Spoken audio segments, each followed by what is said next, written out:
muchas alusiones a las pulperías. Yo traté, en la medida de lo posible, indagar los cambios, las permanencias y qué de las pulperías nos van quedando en esos pequeños o medianos o grandes almacenes, o como yo acá trato de definir boliche, el clásico boliche de campaña que todos conocemos. Yo le puse este título Herederos de la vieja pulpería porque consideramos que los almacenes, en sus múltiples formatos, desde el gran almacén al humilde boliche, constituyeron y aún hoy prosiguen cumpliendo sus funciones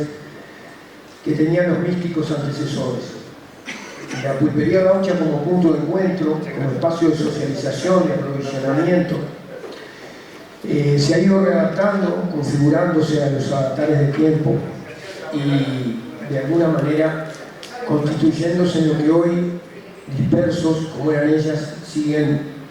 estos almacenes y boliches representando para los medios rurales. En principio traté de buscar una definición bien 33ina, bien limareña, de un libro de Serafín, Estampas Uruguayas, que ahí aborda el concepto pulpería, desde esa bebida a la que los indígenas llamaban pulpú o pulpuí, y de ahí deriva el término pulpería. El consumo de bebidas alcohólicas va a ser una de las características permanentes en el tema de la pulpería. Luego traté de entrar a otras bibliografías y me pareció bueno tomar un poco el concepto que maneja el Diccionario de Español del Uruguay, de la Academia Nacional de Letras, que la define como un comercio rural de despacho de bebidas y venta de artículos diversos, donde los concurrentes solían cantar y apostar en competencias y juegos diversos. Otra de las características propias de las pulperías. Y más en el tiempo, más allá en el tiempo, en obras completas de Morosoli, el prólogo de Eva Ravioli, un hombre que investigó muchísimo la obra del escritor minuano, define a esta como el comercio de campaña donde se extendían, además de bebidas, casi todo lo que podía necesitar el paisano. Y ahí yo me quiero detener por lo siguiente. Raviolo define ya a un personaje diferente al de la pulpería, en esa transmutación que yo llamo de la pulpería al almacén, del gaucho al paisano. Y esto me pareció bien interesante teniendo en cuenta que los personajes que relata Morosoli en toda su obra no se definen como gauchos, sino como habitantes rurales que en mayor o menor medida quedan después de esa transfiguración del gaucho. Acá indagué sobre algunos aspectos históricos sobre que pudieran esclarecer un tema como el de las pulperías. El decreto sobre pulperías del virrey Arredondo de 1790 establecía las maneras, las formas y las condiciones en que se podía establecer una pulpería. Este libro de Eduardo Martínez Rovira, Aquellos campos tan criollitos, también aportó mucho y sin dudas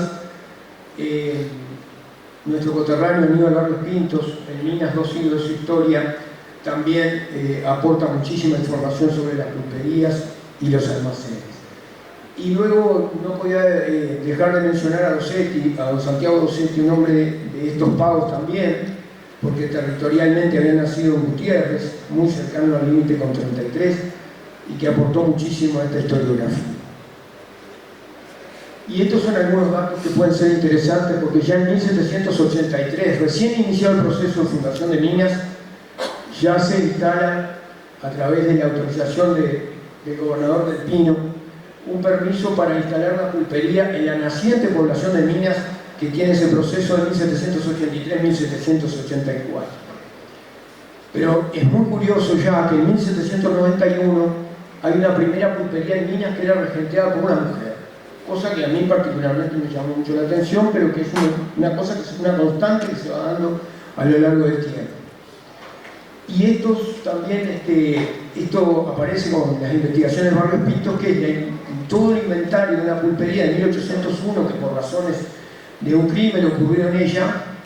se realiza ese parte policial con todas las existencias, que incluso en esta investigación, como eran, hay términos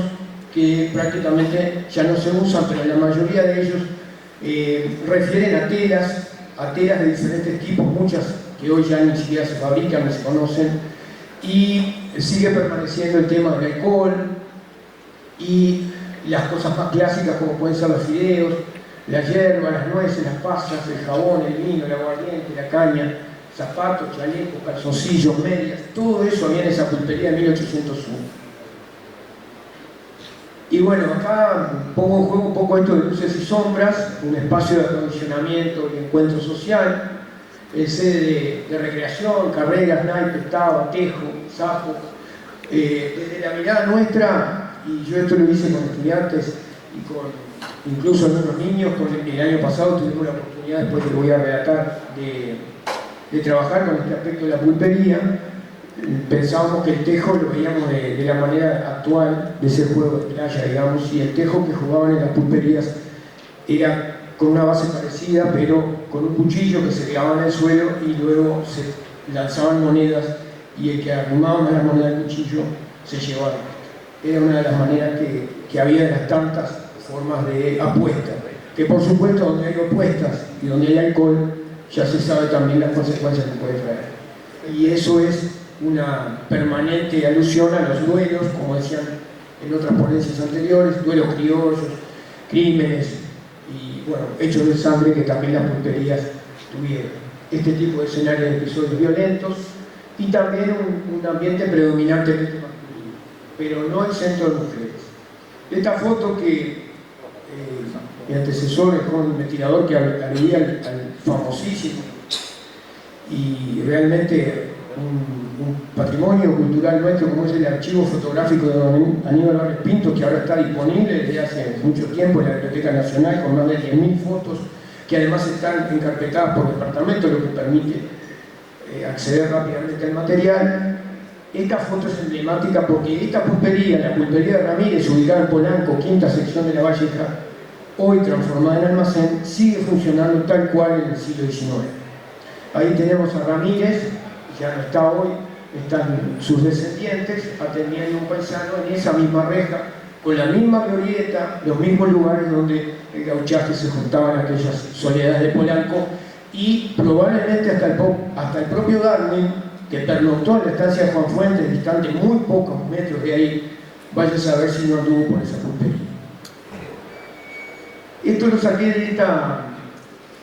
de este libro de Roberto Cunningham Graham, que hace todo un relato sobre lo que se está perdiendo y cómo está transfigurándose la pampa, como le dice, lo que nos da la idea de que la pulpería era un enclave mucho más amplio de lo que nosotros podemos imaginar.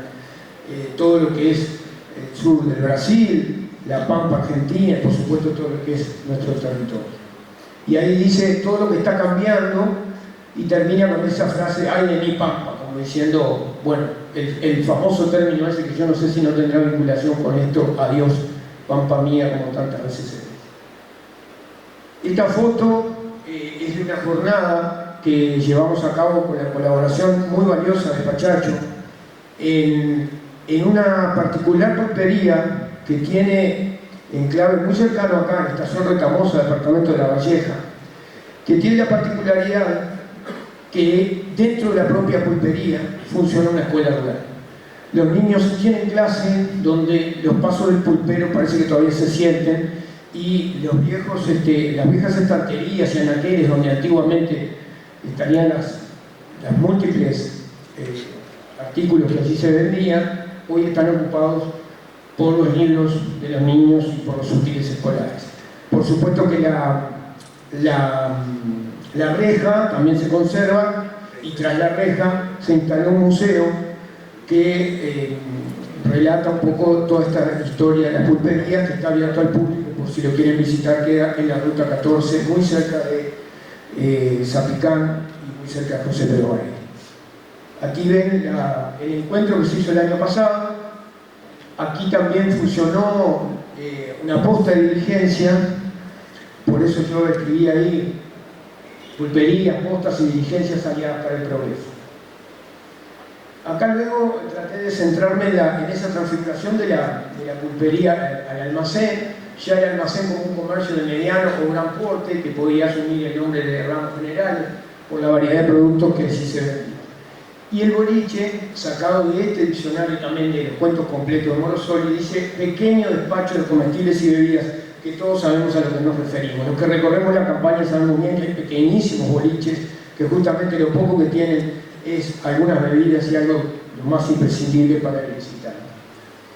Aquí volví al almacén hoy de la pulpería Ramírez, que era la foto que les mostraba, para ver los datos que tenían. Ya había avanzado la telefonía, por más que era de un dígito, teléfono 6, y la agencia de correos, que aquí me quería detener aunque sea un minuto. La agencia de correos, estos datos los saqué de una reliquia realmente, de un libro que se llama Diccionario Geográfico Postal del Uruguay de 1895, donde estaban todas las agencias postales que había en el siglo XIX y que encontraban en la diligencia o después, posteriormente, el ómnibus de campaña, el lugar de contacto, y que generalmente la agencia final donde se entregaban las correspondencias era precisamente la pulpería transformada en almacén. Esas letras corresponden cada una a los 19 departamentos del país, y cada agencia se antecedía con una letra, con un número correlativo a si tantas agencias postales hubieran en la campaña de cada lugar. Aquí Domingo Luis Pastorino, hombre de Zapicán, afincado después en Casupá, nos cuenta todas las referencias que hacen a las agencias postales, en este caso de La Valleja, que por supuesto estaban todas antecedidas de la letra WL, que correspondía a La Valleja, pero es de suponer que en todos los departamentos del país ocurrían este tipo de fenómenos de vinculación de la agencia postal con el almacén. Otro aspecto importante fue el almacén se vuelve despacho de combustibles. Muchísimos almacenes de campaña se transformaron en agencias de ANCAP. El combustible ya había sido comenzado a utilizar en vehículos, en maquinaria de trabajo, que generalmente eran bastante ineficientes en cuanto al consumo, porque eran de altísimo consumo. Entonces esto hacía que el combustible tenía que llegar a los lugares más alejados. Y aquí tenemos, como yo me dio por ponerle así, surtidores en soledad, porque probablemente los que recorren encuentran este tipo de surtidores, de los cuales este está en una estación Solís de La Valleja. Es un surtidor de combustible manual, porque ni siquiera había energía eléctrica, o sea que era simplemente por bombeo, y después por gravedad se despachaba el combustible, cosas que ahora son impensables debido a la eficiencia de los vehículos y a la accesibilidad que hoy tenemos en el campo uruguayo, que no se tenían en esos años. Aquí me basé un poco en esto, que fue una vieja libreta de almacén, que curiosamente era el almacén que tenía mi abuelo en Carapé, departamento de Maldonado, y saqué una relatoría un poco ahí, por lo menos en ese cliente, lo que más llevaba, y hay productos que probablemente los más jóvenes tal vez ni siquiera saben de su existencia, pero los que peinan canas y los que no peinamos ya nada, sabemos bien de qué estamos hablando. Esta libreta es de la que me basé para sacar esa información, es de más o menos de la década del 50, y muestra también las diferentes formas de pago. Había cuentas anuales y mensuales. Las cuentas anuales que se pagaban con zafra, y las cuentas mensuales que por supuesto correspondían a los pequeños asalariados rurales que pagaban mes a mes. Y por supuesto no estaba excepto de esto los trueques, las permutas, las consignaciones de cuero, el ANF. Estos fueron algunos de los juegos y deportes que no se podía desligar tampoco el almacén a los deportes, sobre todo a los deportes hípicos, las californias o californianas, pequeñas carreras de caballos, a la tabla, al fútbol, las bochas, el frontón. La inmigración vasca anexó a los almacenes de frontones. En el departamento de La Valleja hay decenas de frontones, muchos de ellos todavía en actividad, generalmente siempre anexos al almacén de la zona. Estas figuras no las podía dejar de mencionar, son figuras de trascendencia nacional, pero que tuve la suerte de verlos a ambos,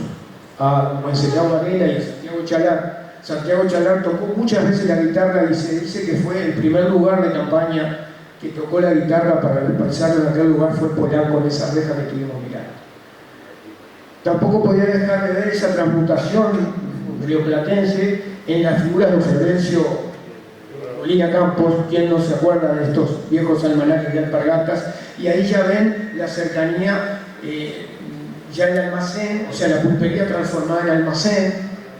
no están separados por una reja. Esto yo le diría ya es el clásico boliche, me viene corriendo el tiempo de atrás, pero bueno. Y no quería dejar de terminar con esta frase, con esta canción que probablemente muchos escucharon, que se llama Camino al Almacén y que relata la historia de un gurí de campaña que sale muy temprano con unas maletas terciadas para ir a buscar lo poco que podía comprar y a lo que podía acceder. Y esa frase, fideo, azúcar, yerba y un litro de querosén, relata de alguna manera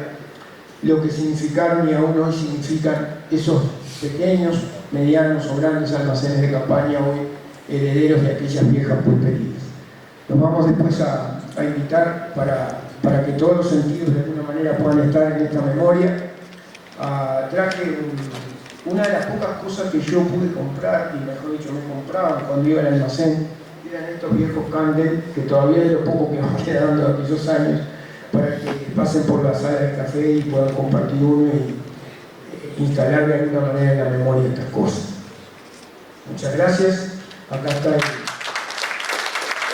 bibliografía que